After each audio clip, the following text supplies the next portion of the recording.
Good almost afternoon. It's 11:35 on It's a pretty unusual as far as weather goes Monday afternoon in the valley. Enjoy it while you can because I guarantee Mother Nature is not through with us yet. It's overcast and it's actually beautiful outside. It's bearable even. So after this show, wait till after the show. Go outside and enjoy some of the weather.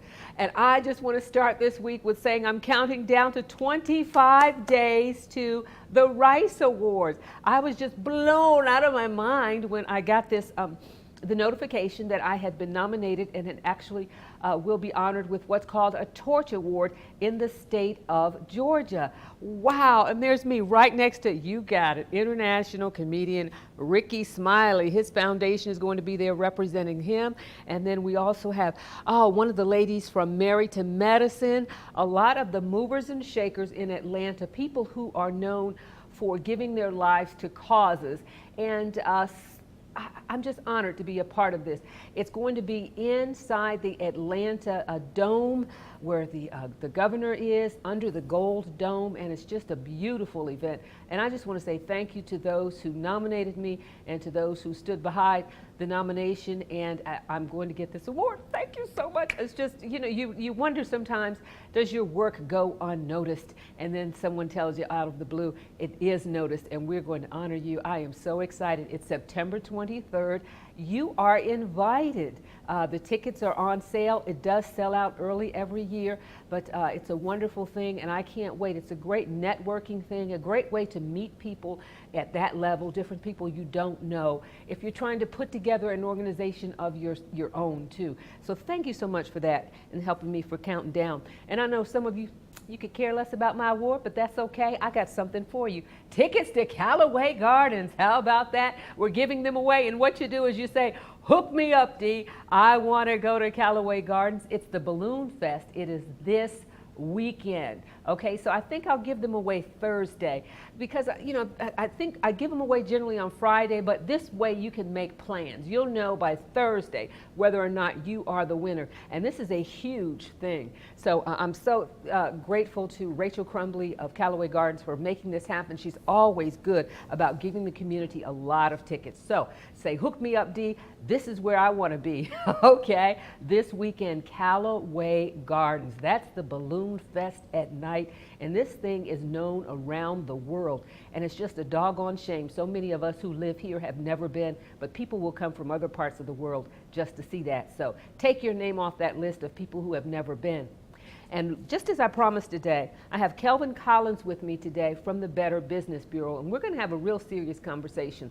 This is a conversation. Share right now, share this, because not only do you need to hear this, your friends need to know this good information, and sharing is caring, okay? That's what I love to say here. Share this because that means you care, not only for yourself, but someone else.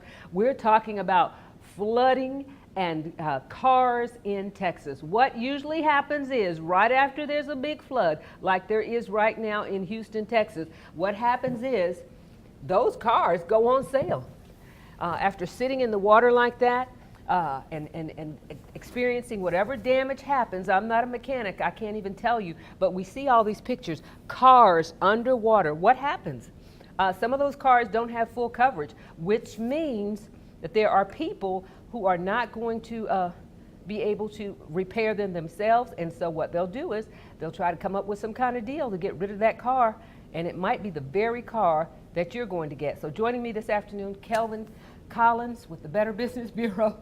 And when you saw the flooding, besides our heart going out to the families, our heart's going out to people who's going to end up with some of that equipment in those cars, huh? Yeah, the first thing when we see flooding like that and a hurricane come through, we start thinking about, we're going to have some flood damaged cars flooding the market. And then also the charity scans that we see come from something like this. Oh, so wow. You see that every year, every time that there's a major national disaster. Okay, before we talk about the cars, some more of the charity scams. How do they usually reach out? How do they find me? And what do they say to someone like me to try to get my money? Well, any time there's a disaster, it brings out the good in people, and people want to help. Well, there's going to be charities that will pop up that have names similar to charities that you've always heard of. And there's also going to be some charities and groups that pop up that they have good intentions, but they don't have the logistics to get through the red tape to get aid to where it needs to be. Oh. We saw this a lot with Katrina. There was a lot of groups and churches and things like that that wanted to raise money, they wanted to take supplies, but they didn't have the logistics down to be able to cut through the red tape. Oh, I to get remember the our things to church, them. yes, with Pastor McGill. We collected a lot of things. Getting the truck and then getting it down there and then getting it to the people was Right. a whole different thing. So someone couldn't collect a bunch of stuff, then how do you get it to the people who need it? Yeah, they had lots of supplies and things that were there, but just couldn't get into where it needed to be. So that's why you use a charity that you know that they've been there before. The Red Cross is a good one, Salvation Army. Some of those that they've been around and they know how to work with the EMA, and they can get things in to the You know, and quickly. I might just be making this up now, but this is what came to mind, is that any time in the midst of this, the Red Cross isn't on the phone right now calling for your money, right? So if that phone rings right now, then that doesn't, it's probably not the Red Cross. It may say Red Crosses or REDD, something that it's not the traditional Red Cross. Yeah, and I'll also throw something out. When you, during a disaster, we all want to give to the Red Cross, and we give, but bear in mind that when you give that money, you're designating that for natural disasters. So if you regularly give to the Red Cross, and then you give during this time, and you say, I want this to go to the hurricane victims, that money is all going there. Straight to the hurricane Exactly. victims. So the Red Cross actually ends up hurting during a time like this because everyone's giving to one the disaster. thing instead of So something bear else. in mind that if you regularly give to Red Cross, this is a time where you want to maintain that regular giving in addition to the disaster giving. Okay, Kelvin, I want to say hello to Linda Phillips, and thank you for congratulating me on the award ceremony. Sherry Rush, hook me up, D, with the Callaway Gardens tickets. Your name is in. Rosa Copeland and Toya Tucker, thank you so much for being with us this morning. Lots of folks watching. Now, I'm in Columbus. Okay, I need a car. Okay, how do I make sure, Kelvin, that I'm not getting a car that's coming out of that flooding? Because we do stories on it every year.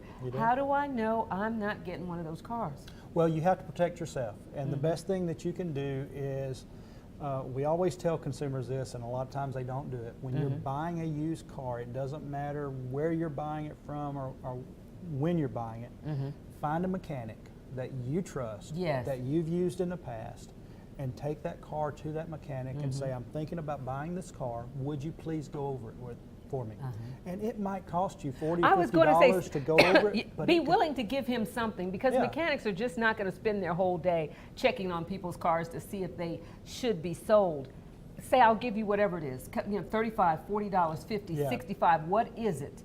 But whatever it is, it could save you thousands if you buy that car and it turns out to be a lemon. Because another thing I want to point out, with used cars, there's no lemon law. So once you purchase a car, if there's no factory warranty on it, it is as is. And as is means if that motor blows up as you're driving it off the lot, it's your responsibility. You're going to be. And you still have a car payment, and you still need another car. Wow. So are there any remedies? Has anyone ever been remedied when they bought a flood car? Well, and honestly, you have to be able to prove that the company Knew deliberately set out to deceive you. Oh, And so that's very hard. difficult That's to very- do. Because what happens in these situations is a lot of these cars are purchased, sold in Texas, and then they hit the auction, and people from across the country are buying them, and they end up in all the different states. And there's no way that you really know unless you see the title to start with, because many of the flood damaged cars will have a salvage title.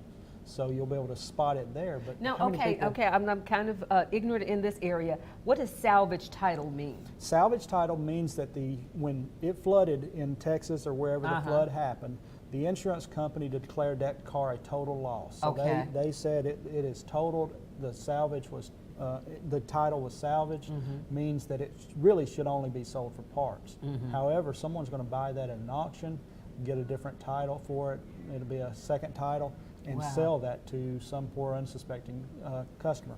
Now, some of the things that you can do to look for flood damage in Okay. a car that you're looking. Okay, pay attention now because we want the mechanic to look at it. Shame on you if you don't. Shame on you if you don't. Don't call the TV stations. That's what they do. I want you to go after this man, because he sold me this car. Hey, don't buy the car in the first place, really, is what we're hoping that happens. So what are the things to look for? Well, look at the new carpet. If you've got a Ooh. car that's several years old and all of a sudden it's Oh. got brand new carpet throughout, there's probably a reason that it's got that new carpet and things. Also, when you're looking, go up under the dash and look at the wiring. If the wiring is brittle and the plastic breaks off of it when you bend it, then it's been in a flood before. It should be very pliable and new. So that's two good things. Look at the carpeting, check the wiring. These are things, Mom, even if you're not really proficient with car repairs, these are things we can look for. Oh, absolutely. So we don't feel like we're just totally at somebody's mercy. Okay, what else? All right, look in the glove compartment or in the trunk. Look in places where they're not going to take a lot of care in making sure that they replace the carpet or take care of the rust and things like that. So open the glove compartment and look and see if there's any water damage. And the hinges might be rusted. Somewhere up in there or in the trunk. Pull the carpet back and see if you see water, the rust or water level where you can see back there, because they're not going to take a lot of care in the trunk areas. And also check the wiring there that goes to the lights and make sure it's not brittle and breaking. Woo, wow. So how often does it happen?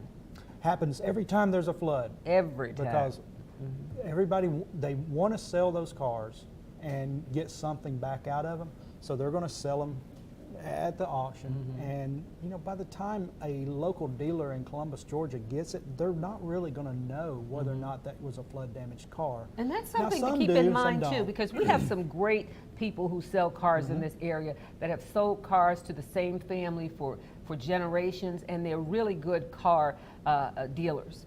But they can be tricked too. And they, like you said, they don't always know. So don't assume because my family always went to this dealer, I know it's not a flood car. They may not know it's a flood car. That car right there could be sitting on Manchester Expressway for sale, and nobody knows that it was in that water. Yeah, that's the car that would get sold right there, the one that's completely underwater. And you're going to have some issues with that. I mean, the electrical is going to be messed up at some point. Another thing I didn't mention that you might want to look at is in the instrument panel. Look for water condensation on the inside of the instrument panel, where you'll see where it's been condensed a little bit. You might see that. So there's just several things that you can look at that will jump out. But again, taking it to that mechanic that you trust. Now, don't take it to the mechanic that the car dealer don't drive it to the back of the car dealership, okay? I want your mechanic to check out this car for me. He works for them. Exactly. Okay, or she works for them. Yeah, and what I was just thinking, in Columbus, especially in the South, we still have a lot of shade tree mechanics in that they grew up working on cars. They never really went into the car business, but they know really a whole lot about cars, and they've been fixing your cars. Maybe, say, let's go on my lunch break, Ron or Charlie or somebody, I'm gonna buy you lunch. I just want you to come and you check these things out for me. But check them out, because you're signing a contract that may take you 2, 3, 4 years to pay off, and you don't have a car. So now what you gonna do? One last thing that I was going to bring up is a lot of people have gotten used to getting the Carfax or some type of VIN report on a car. You need to understand that those are not always completely accurate. Yes. I got a call last week from a gentleman that had purchased a car that came back clean, huh? Came back No completely wrecks. clean. Well, now they're getting ready to sell it, and they ran another Carfax report, and it came back that it's had major damage to the side that had just not been reported prior. So sometimes things happening and things actually getting reported to Carfax could be a year or more. So you want to make sure that you don't put all of your trust in that. It's a good tool, but it's only a tool. Wow, wow. So the two things that we're concerned about now, this time of year in particular, is that there are a lot of sites that are up saying any amount of money that you give is okay. They're saying give a $1, give $5, a $10 donation. Just make sure you know who it is. Make sure you know who it is. If you give money to a disreputable organization, you are actually taking money away from the people you're trying to help. Who actually needs it. And then the second thing is, don't buy a flood car. Okay, do everything you can to avoid buying a flood car. We had several people on this morning who were saying, you know what, it turns out I had a flood car. It was a terrible experience. Share this information today. Let them know Kelvin Collins was on from the Better Business Bureau. You might be expecting a little money, saying this is a good time to buy a car, and this is when those cars are going to be flooding Flooding the market. Flooding the market. No Pun pun intended. intended. Yes. And you don't want one of those cars. Kelvin's joining us every other Monday. And if you have some questions for the Better Business Bureau, how do they get in touch with you? Best thing is go to our website, bbb.org. You can usually find your answer there. You can email us, or you can call 706-324-0712. And what are the big issues right now? Big issues right now are some of the scams that we're seeing with this, but also we're also hearing a lot of sweepstakes scams. Those phone calls coming through. You know, lottery scams. If you haven't played the lottery, you have not won it. I talked with a good friend of mine who said she fell for that, and just as smart as she can be, good Christian woman, she said it looked like it was real. You know, and it turned out the check bounced, you know. All right, well, thank you so much for being with us. Thank you. We're getting ready now for the 12 o'clock news here on WLTZ. Make sure you join Miller Robson and me at 5 o'clock with Josh Pate and the rest of the gang. And we're here all day on WLTZ TV 38 at 5 o'clock in the morning, noon, 6, 10, and 11. Thanks for being with us. Don't forget, hook me up, D, with those Callaway Gardens tickets. Okay, we'll give them away on Thursday, and I'll see you there.